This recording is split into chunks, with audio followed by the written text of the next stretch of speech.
episode of Constantly Cheeky, the online network for musicians and the related business team members, support, that kind of thing.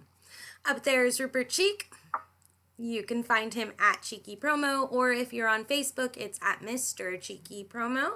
And I, of course, am Constance Quigley, and you can find me by Googling it. I think the same is true for Rupert, so Google it. So today we're going to talk about ReverbNation, which is a fantastic source for musicians online to be able to gain visibility with their fans, offer people the ability to listen and purchase their music, as well as increase their fan base. Side note I want to throw out, because I'm super excited right now for our team, which is that Michael Eggleton, the jazz musician that we work with, has seriously increased in numbers on ReverbNation. And if you haven't yet, please go on to ReverbNation and check him out, because we love seeing him climb the charts, and it's obviously a well-deserved position, so you're probably going to see what he's about. On the subject of ReverbNation for artists in general, Rupert, from your understanding, what is ReverbNation, how does it work, and why is it beneficial? ReverbNation is a social media platform for musicians. It gives them an opportunity to upload their music, to message other people on the platform, to follow, like, and engage with other people, and for obviously to other people to engage with them. You can add links to your other pages and profiles, and you can add events, and you can add blog posts, and you can add information about what you do, like a biography essentially. So it's a bit like SoundCloud in that respect, but more, in some ways, more social than SoundCloud. I've had my own music on there for a number of years, but to be honest, I haven't really spent an awful lot of time on it recently. So it would be good to hear what other people think about it, and how useful it's been for them. So we're supposed to do an interview with Michael Eggleton later this week about his experience with ReverbNation, which I'm excited to do.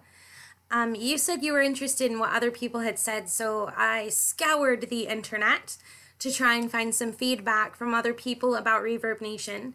One of the things that I found that was very interesting was ReverbNation was described as a solution that was created specifically to meet the demands of artists, music lovers, record brands, professionals, companies, and destinations for performances. So it seems like ReverbNation actually has a platform for more than just artists, although I'm only familiar with the for artist side of ReverbNation as an information source or as a social hub. It's primarily based in the United States, although it offers a platform for artists all over the world, which is amazing. It is rated number 15 for similar products. I know that Wix.com in 2017 holds first place, and Bandzoogle holds second place, which I found very interesting because apparently I'm behind the times. I had not heard of Bandzoogle. Have you? Me either. And I was like, wow, how did I not know this existed? So Rupert and I are going to have to totally check out this Bandzoogle and figure out what it is. I know what Wix is. I love Wix. And once Wix started making it to where artists could do commission-free sales from their websites, I have been a huge supporter of Wix because, well, how much better does that get? That's fantastic. Although ReverbNation does take commission from the sales placed on their website, I also was impressed to find out that the portion that's taken from the artist is actually donated to a nonprofit of the artist's choice. That's cool. I thought so too. So Let me see. Some interesting. We have pros and cons. I wonder if those non-profits are just in the US or international. You know, I don't know. I was just reading other people's blogs and responses, and I'm going to try and provide all of the links that I got information off of down below, as usual. So everybody gets their shout out, and I am properly citing my information sources. I did find out that ReverbNation, one of its bigger downsides is the expense of using its tools, as well as, I guess, a hefty annual expense that's charged for digital broadcasting. I haven't really looked at that. Say that again? I haven't really looked that far into it, honestly. Well, I'm telling you what I found. I wanted to find other people's opinions because it really seems like, from my standpoint, I use ReverbNation for research and for promotions. So my experience with ReverbNation is honestly really limited. So I wanted to go to people who actually used these sources to see what they felt about it and how it impacted their business. It seems like there's a lot I haven't made use of. Okay, so here, another source. It tells how much of the sale actually goes to a nonprofit. So, although it's referred to as a pleasant touch in this article, it says that musicians can choose songs to sell where 50% goes to one of the variety of charitable organizations provided to the artist, and the other 50% goes to the artist. So, in a way, you could say it's commission-free selling with a mandatory donation, which isn't really a bad thing.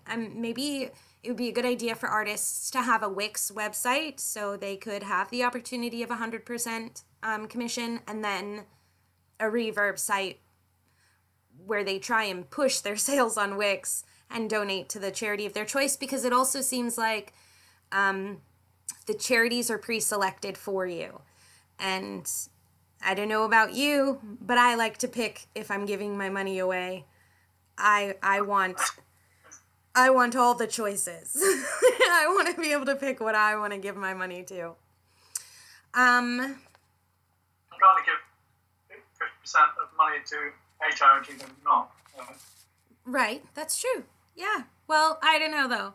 See, I studied philanthropy for a really long time. And there's rules to engagement with giving your money away.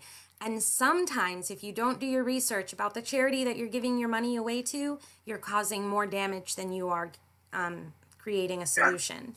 So, sorry guys for being overly nerdy there, but I am, and I can't help it. So I agree that donating is better than keeping all to yourself. You're supposed to give to get. That's how the world works. But ReverbNation, I personally, if I were ever a singer, but if I were, I would want free, ample choices of whoever I wanted to give money to. Just my thoughts. ReverbNation can link to, I found a mention of MySpace. I did. It says, ReverbNation can be used to link your website with your MySpace, Twitter, and Facebook. It's been a while. How does that work then? Okay, so this is interesting. I kept reading because you asked a good question. Because it ensures that all of your accounts will update your Reverb updates at the same time. So basically, as you update your ReverbNation account, they have it tied into these other accounts that you choose to link, and it'll automatically update those accounts with the new information. That's good.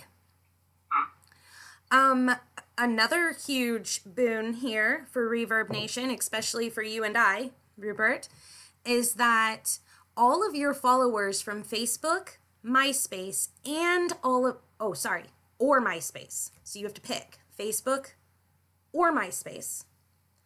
And all of your followers from Twitter can be incorporated into your ReverbNation followers. Did you know that? I think I did. That's astonishing. That's really good because that would increase your views. I know that that's not the case for Michael Eggleton's account. And do you know how I know that? Oh. Because if they're tying those views in, that means that you would have a higher number of followers than you would have of views by the amount of followers on that social media site. So say Michael has 8,000 followers on Twitter, he would then have 8,000 less views on ReverbNation, and that is not the case with his account. They're almost even. Okay. Yeah, so that's kind of neat though. So you could tell on ReverbNation who's pulled in their followers based on how many views they have on their videos on ReverbNation. That makes sense. Interesting. A huge pro for ReverbNation is that it should never be undervalued in its power of marketing music with the direct music industry and enterprise.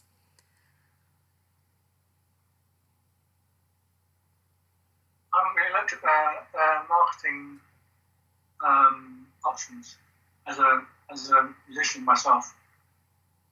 Me either. Another thing I just found out that's totally awesome about ReverbNation is that beyond selling compact discs, digital downloads, and ringtones of your own music, ReverbNation offers other promotional products such as t-shirts and the like.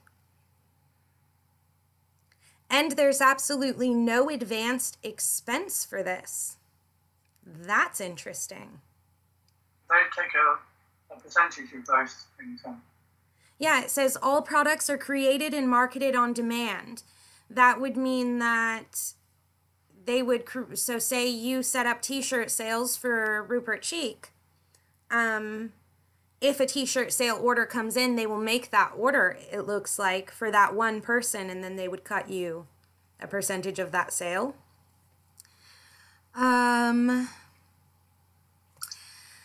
Beware of a few shortcomings of ReverbNation, says this blogger.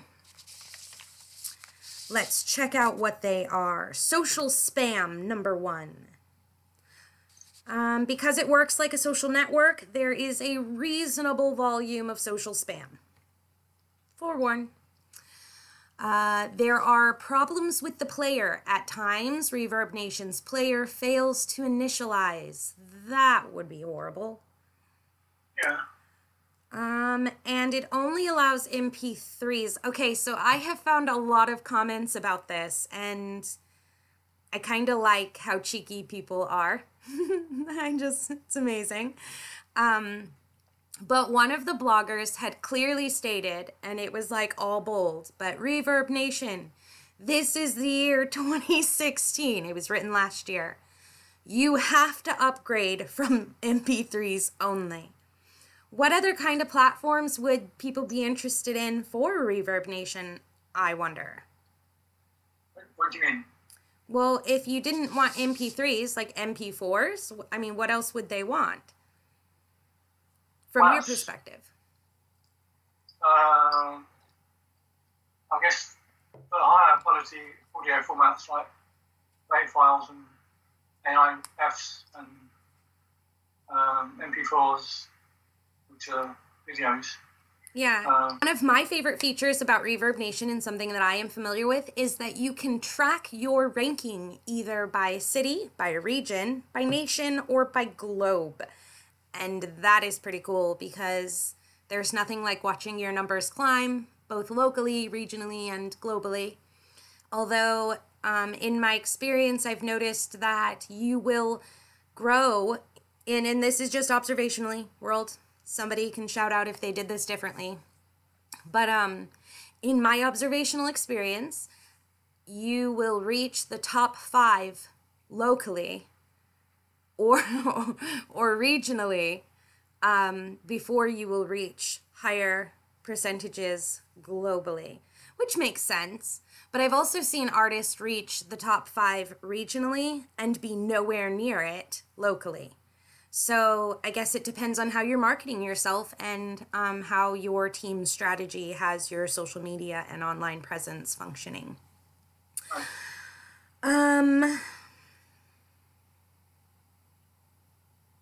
So sometimes musicians are popular in countries on the other side of the world and not in their own country. So unheard of. Yeah. I've actually heard a lot about that this week. I was talking to a college student. I'm hoping I'm saying this school correctly. Is it Bristol University? Yeah. Okay, so I was talking to a Bristol University student this last week who was telling me that the UK specifically has a very hard to penetrate environment for non-UK artists. Is that your experience? Because it's not at all mine. I haven't particularly experienced that myself. Me either. But, you know, in all fairness, and what I brought up in our conversation was this person was talking about a very specific kind of music. They were discussing K-pop. And K-pop is like huge here in America. It keeps getting bigger. Some of my friends have been fans of K-pop in the past. Yeah. I know what it is. I just read something interesting I'm going to read. It says, musicians that have great songs have generally higher play counts than they do follower counts, which makes sense. However, the reverse will happen to the counts when individuals become followers and do not play your songs. So you can wind up with way more fans than you have plays. Which is what we were talking about. If you tie your social networks in and you don't send a shout out, please also listen. So that means they're not actually fans, or they're listening to your music elsewhere. Well, you know, let's talk about that, because I don't know if I would want to advise my artists to pull in fans from social media, because what if they don't listen to your music? You don't want to represent them as a fan. You actually want to be keeping track of who actually likes your music, I would think. Yeah. That's the goal, I guess. But I guess the more people who know about it, sometimes. Go on. Maybe we need to look into how they bring you in as a follower. Because if they bring you in as a follower and then they notify you that you were brought in as a follower and that you should listen to this artist's music, it might be used as a huge networking boom. Marketing. So everybody then is notified, Rupert Cheek has included you in his fan selection on ReverbNation, then I would totally check out the video. Right. If they don't do that, maybe you should ReverbNation. I'll look into it, but how cool, how brilliant would it be if they sent off a private message to all of your fans that just said, I've pulled in my fans from Facebook or MySpace or whatever. Here is a video. Please check me out. And if you don't like my music, the option to unfollow is there. Like simple, like a push of a button or something. So then you're actually gaining genuine views still. Well, on my personal ReverbNation account, it says I've got 18,000 fans and only a tenth of that in song plays. Moo, people go listen to Rupert. I love Rupert's songs. What's your, I don't want to say it wrong. What's the seagull song? Flight of the Seagulls. Yay. Listen to that one. And then what's the ditty that I like so much? I'm going to find something to use that ditty in. I called it Little Ditty, I think. Yay! Little Ditty. Little Ditty is so much fun, you guys. Like, seriously.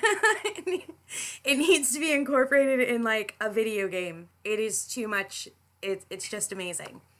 It wasn't a fun for my own music. I was just responding to your comment about the disparity between fans and plays. Moo, I know, but I was shouting out your music. Rupert wasn't shouting out his music. I was. So the thing is world, I get to work with brilliant musicians all the time, and it's really awesome and fantastic. But one of my favorite is right there. Notice how he's not looking? I'm looking at my stats on ReverbNation. I'm still here. Well, I keep pointing at you as one of my favorite musicians. So I get to work with these amazing people, and Rupert is one of the more humble ones, which is great.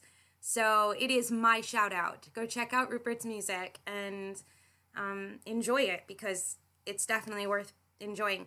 One of the things that I've noticed about your music specifically is that you may have less views than you have followers, but you have more comments and more heartfelt notes than I think I've seen on anybody's ReverbNation.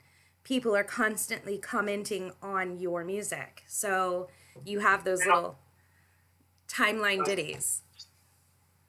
I've been on there for, I don't know, 10 years or something stupid. Well, so good. People have had time.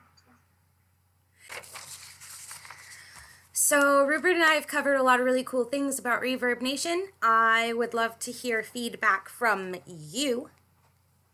Yeah, I'm talking to you. Whoever you are, you have feedback, and it's awesome, and I want to hear it. So put your comments down below, please. And this week, Rupert and I have some homework. We need to figure out who this band Zoogle is that's climbing the charts that I've never heard of. And also tell us your ReverbNation link so we can listen. Yeah, tell us your Reverb. Oh my goodness, that would be so amazing. Put your ReverbNation link down below. I will definitely follow you and listen to your music. And if I love it, I will leave you a message, because that's just how I am. Trying to think. We'll talk about band Zoogle. We need to do our MySpace cover discussion. And we have that interview, a second interview coming up with Michael in regards to his ReverbNation experience and existence. And we are still open to more artists to be able to do interviews. We wanted to be able to have one this coming week. However, artists are very busy people, and the one that we had scheduled was out of the area and couldn't attend. So we need backup artists that can last minute do an interview with us too. That would be awesome. So if you are a musician and you put your link down below and you are interested in an interview, please include with your link, I'm interested in an interview, because Rupert or I will definitely reach out to you and help gain your visibility. Why not? We are a community and a network of musicians and business like-minded people who want to help you succeed. That is our goal. If there's a specific issue you want to talk about, or you just want to talk about all of your musical endeavors, that would be great. Yeah, it would. Oh, and I just put out an amazing survey thing for our next Cheeky video. I will put that down in the comments too, where you can just comment A, B, C, or D for what you want us to focus on when we're done with this music-focused mini social series. As usual, it has been an absolute pleasure. I hope you've joined us on our Constantly Cheeky network, which is ConstantlyCheeky.mn.co, and that link is down below also. And we'll see you guys, what, Monday? Hopefully, yeah. Monday. Thank you for visiting, and I hope you guys have an awesome day. Rock socks.